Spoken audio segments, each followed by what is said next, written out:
daar een team van mensen rondlopen die zich bezighoudt met dat ons pand en altijd tip-top in orde ziet.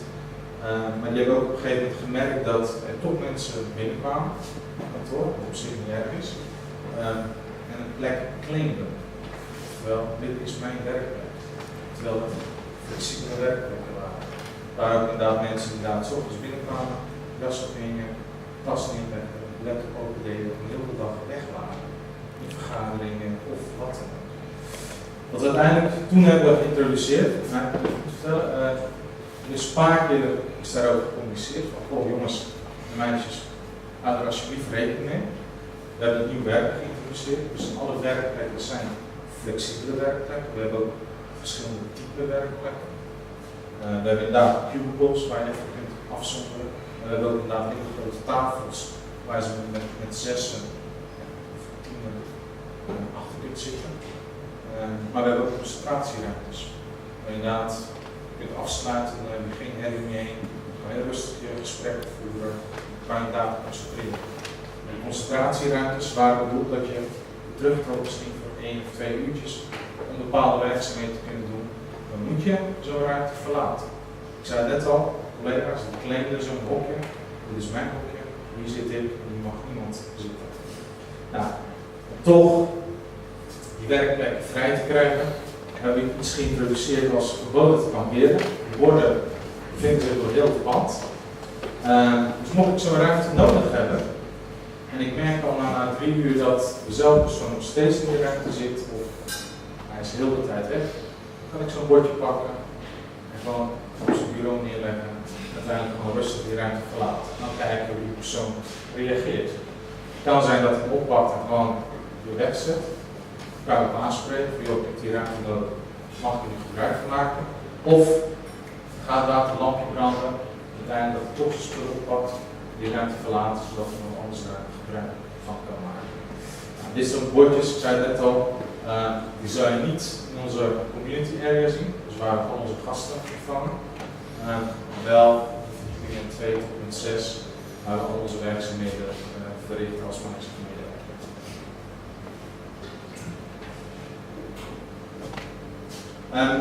Ik zei het net al ook al een beetje, we hebben intern heel veel afspraken gemaakt. Afspraken om met elkaar te communiceren. Wanneer je iemand kunt bereiken, iemand kunt scoren op bepaalde zaken. We hebben ook bepaalde afdelingen die hebben gezegd, nou, we zijn zo flexibel nu. We gaan gewoon bepaalde regels opstellen, die gaan we gewoon met elkaar delen. We willen gewoon dat iedereen die regels naleeft. Ik zei net al, 1 standaard regel die we intern hebben is dat alle agenda's dat in alle tijden up-to-date zijn. Waarom? Belangrijk, als ik je nodig heb, dan weet je, kan ik je wel kunnen storen. En als dat niet kan, hoe zou ik dan eventueel kunnen benaderen? Er zijn ook een aantal collega's die hun eigen regels ernaast nog hebben opgesteld. Dus inderdaad 2 managers die gewoon hebben gezegd, s ochtends breng altijd de kinderen naar school, om 9:30, 10:15 op kantoor, vanaf dat ene moment kan je afspraken doen. Daarvoor ben ik gewoon telefonisch te benaderen, en thuis, s'avonds misschien niet dan. Als je eerder naar huis gaat, dan kan je gewoon met bellen, kan je beneden, kan je sms'en. Je kunt ook inderdaad kijken via onze communicator, is de persoon beschikbaar en dan kan je dat met gewoon rustig storen. Gisteren later doorgewerkt. Gisteravond vrij goed gewerkt. 7 jaar. 7 jaar. Nou, dit is inderdaad een manier, wat je dus eigenlijk ziet, een standaard communicatieberichten. Mocht zo'n persoon niet te bereiken of te benaderen, voor wat voor reden dan ook. Microsoft is een mailcultuur. Heel veel zaken gaan via de e-mail. Je ziet soms wel eens, goh, kan ik je zo meteen storen? Nee, ik zit nu in een vergadering. Kunnen we zo meteen lunchen? Ja, dat kan. Ja, later. Dus je krijgt ook dat soort type communicatiemogelijkheden of middelen. Waarin je dus heel snel met elkaar een afspraak zouden kunnen maken. Dus vandaar dat we ook dit soort zaken proberen te voorkomen, waarin we dus eigenlijk zeggen, dit is zonde. Pak die office communicator, doe hem ook, je ziet dat er een vergadering is. Kijk eens agenda, plan dan een lunchafspraak uit. Dan gaat de persoon dan niet continu zitten storen van, goh, ik zie dat je in de vergadering bent, maar kan ik toch even een vraag stellen. En by the way, je kunt ook dat soort zaken uitzetten. Dat je gewoon zegt, not disturb, dan wordt alle communicatie richting jou tegengehouden. Want al je e-mails, al je telefoongesprekken worden op dat moment direct doorgestuurd naar je voicemail, dan word je helemaal niet lastig. Ons nieuwe pand, ik zei net al, verhuisd naar Schiphol-Rijn. We zijn zelfs kleiner gaan wonen. Ik even goed vertellen. Vierkante meter per medewerker zelfs verkleind. Voorheen hadden we 2 panden op Schiphol-Rijn en we zijn nu teruggegaan naar 1 locatie die eigenlijk te klein is. Waarom hebben we dat gedaan? Dat is maanden voordat we inderdaad de keuze maken van hoe groot ons nieuwe pand zijn. We hebben een aantal collega's van de bezettingsgraad in de gaten gehouden. Hoeveel mensen bevinden zich op afdeling A, verdieping 1? Hoeveel mensen komen echt naar kantoor? Hoeveel mensen werken thuis? Welke dagen zijn het drukste bezocht, welke dagen niet? Aan de hand van die informatie is uiteindelijk gekozen van we gaan gewoon wat kleiner. Qua locatie zitten, dat iedereen toch thuis gaat werken. We gaan die middelen geven. Dus iedereen binnen Microsoft heeft inderdaad een laptop met een webcam. Je hebt een headset, als je met iemand wil ongestoord wilt gaan zitten of iemand wil bellen, kan je direct vanaf je headset doen, of je mobiel, helemaal lopen. Ik zei dat net al, bijna al onze processen papierloos. Als je wel eens op de afdeling loopt, misschien 1 of 2 afdelingen waar je badpapier op de tafel ziet liggen, maar voor de rest is het gewoon echt niets op je tafel. Alleen maar laptops, toetsenborden, muis of wat dan ook. Kan ik hier nog meer over vertellen? We hebben dit niet alleen gedaan. Ik zei net al, we zijn een aantal zaken zijn we daar specialist in, andere zaken weer niet. Dus we huren hier gewoon een extern bureau in die ons bij dit proces heeft geholpen. Gewoon gekeken naar wat willen jullie, waar willen jullie naartoe. En uiteindelijk ook zo ons pand daarna ingericht. Het pand is vrij, ik zou zeggen heel mooi. Als je binnenkomt is het vrij ontspannen sfeer achter. Ik zie het niet als een kantoor, als ik eerlijk ben. Ik zie het meer als een ontmoetingsplek. We hebben allemaal loungegedeelten zitten hierin. We hebben zelfs bepaalde vergaderruimtes die ingericht zijn als een lounge. We hadden voorheen vergaderruimtes waar alleen van die fatboys in zaten. Van die zakken, van die zitzakken. Die hebben uiteindelijk heel snel weer de deur uit gedaan. Dat toch mensen een pak binnenkwamen, gingen zitten, stonden op en uiteindelijk heel een pak verkreukeld was. Dus die komen her en der nog wel ergens tegen. Maar voornamelijk zijn het echt vrij relaxed werkplekken. Vergaderruimtes zijn ook helemaal volledig ingericht. Met in ieder geval een conference opzetten. En om inderdaad heel snel met elkaar te kunnen praten, snel elkaar te ontmoeten, ergens in het pand, waar je dus zegt, joh, kom naar locatie groep 3, dat houdt in, kom naar verdieping 3, vergaderruimte 3, verdieping 3, dan moet je elkaar krijgen. We zijn niet zo ver gegaan dat ook alle medewerkers een chip bij zich droegen, waardoor je dus ook ergens op een programma kon kijken waar de persoon echt fysiek aanwezig was in het pand. Daar heeft men wel over nagedacht, maar uiteindelijk allerlei privacyredenen heeft men dat. Sorry? Je telefoon zou het kan ook inderdaad. Ja. Dus theoretisch gezien zou het inderdaad kopie zijn, inderdaad een chip kunnen meegeven en inderdaad kijken waar de persoon zich op dat moment bevindt. Uiteindelijk inderdaad de last van. En nogmaals, ik zei het al, er waren bepaalde plekken binnen het gebouw waar we even zeggen, nou ja, we willen niet weten hoe lang de persoon zich op één plek bevindt. Dus gewoon privacy, dus laten we gewoon daar zitten. Dus dat is een van de redenen waarom we het hebben gedaan. Maar er wordt wel over nagedacht. Vragen?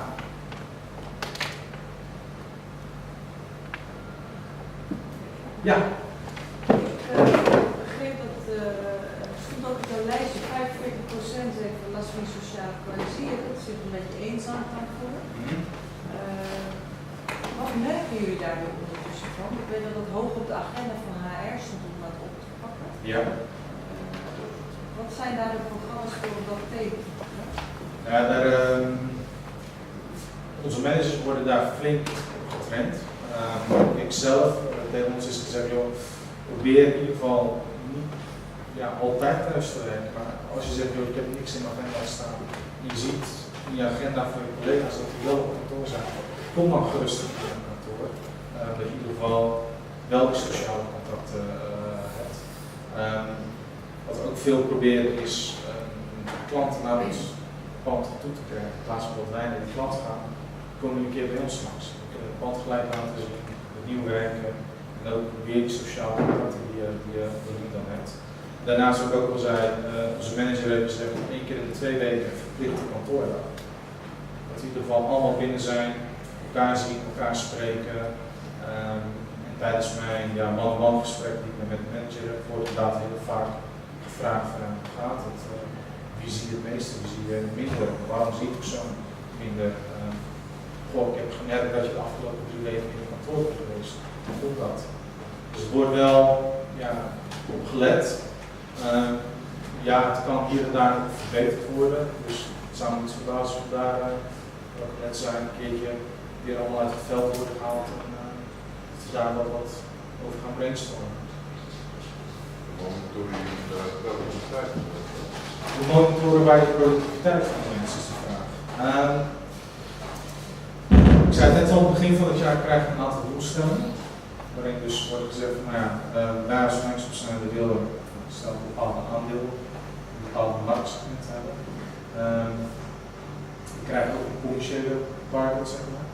Dus hoeveel omzet genereer ik. Dus dat is vrij makkelijk om daar te doen. Dus aan het begin van het jaar wordt inderdaad heel kritisch gekeken naar wat is je functie. Aan de hand van de functie worden bepaalde doelstellingen gerealiseerd, vastgelegd. En die worden gewoon, wat ik net zei, maandelijks met je manager worden die gewoon besproken. Je financiële doelstelling, daar hebben we onze eigen systemen voor waar je heel veel zaken moet registreren. Er wordt ook bijgehouden van, we zien dat jij bezig bent bij klant X, maar we zien dat die deal niet verandert van sales stage, zeg maar. Dus dat het niet verandert van het is een opportunity. Maar als je de engineering moet denken, hoe je de programmeurs, zijn ontwikkelaars, die niveau blijft. Oké, het blijft onze ontwikkelaars op niveau. Of vergroten, want dat is uiteindelijk. Zullen we vast? Of de productiviteit vergroten, want dat is uiteindelijk de bedoeling. Ja, ontwikkelaars, ja. Die zitten allemaal in Amerika, dus hoe proberen we daar te kijken? We proberen in ieder geval iedereen doelstellingen te geven van werk hier aan. Ontwikkelaars zou inderdaad kunnen zijn, we willen graag dat jij, als jij spullen ontwikkelt, of oplossingen ontwikkelt, dat daar zo min mogelijk fouten in zitten. Want meer fouten in de software zitten, negatiever dat is in opzichte van mensen. Dus wat we bij de ontwikkelaars inderdaad doen, is kijken van, jullie hebben ooit een keer een oplossing X ontwikkeld, daar zijn jullie nog steeds verantwoordelijk voor. Hoeveel helpdesk calls hebben we daar trend gehad, omdat we overeen met hetgeen wat we gedacht hadden, of zijn het juist te veel. We zijn daar kunnen zeggen, hoe komt dat? Dus dat we werkdruk, dus inderdaad kennis die je mist op dat moment. Word je op dat moment moet sparren, of mist iemand om je heen die je kon begeleiden bij bepaalde processen. Dus hangt af van je functie. Aan de hand van je functie worden inderdaad de doelstellingen bepaald. We hebben inderdaad verschillende type mogelijkheden om die te monitoren. Nou, wat je ook ziet bij ontwikkelaars, is dat zijn toch hele creatieve mensen. De creativiteit van die mensen die wil niet altijd plaatsvinden tussen 9 en 5. Yes. En wat je dus eigenlijk creëert, is dat je een bepaalde flexibiliteit en een gevoel geeft van wees creatief op het moment dat jij het meest creatief bent. En als het om 6 uur 's avonds is, dat je dan net gegeten hebt of wil gaan eten, dan is het om 6 uur 's avonds. Wees dan vooral niet gehinderd in het feit dat je dan niet meer op kantoor bent en dus daar je werkzaamheden moet vinden. Een aantal. Het is echt gericht op allerlei doelstellingen die van tevoren aan het begin van het jaar met je manager eigenlijk vastlegt. Papier, en die worden gewoon 2 keer per jaar bekeken. Er wordt dan commentaar gegeven en dan elke maand heb je zo'n niet formeel gesprek met je manager. Die daar wel nog steeds gaten houdt, dus heel veel letten op.